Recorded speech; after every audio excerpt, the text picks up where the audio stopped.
erim bilan qo'shilganda sassiq hid chiqadi. Bunga chidab bo'lmaydi o'zi. Mana qaralar. Yechgan payti вообще atirgulni hidi chiqish kerak, insonlar.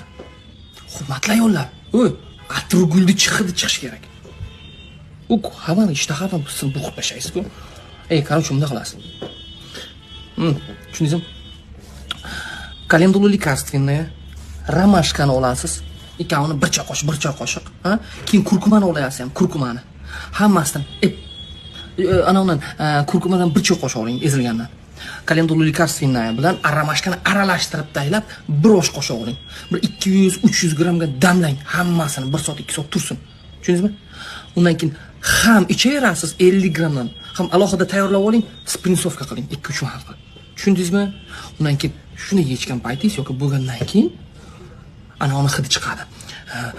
Gulni hidi chiqadi. Tasavvur qiling. Tushundingizmi? Undan keyin pishvoy sodani 1 osh qoshiqni 1 litrga iliq suvga solib, vanna ham qilib turing. Tushundingizmi? Pistit, yana allam bolamni baliqni hidlari hammasi ketadi. Turing. Shuna qiling. Aytasiz keyin. Tushundingizmi? Obuna bo'ling va foydali videolarni o'tkazib yuboring. Alloh xayrli qilsin.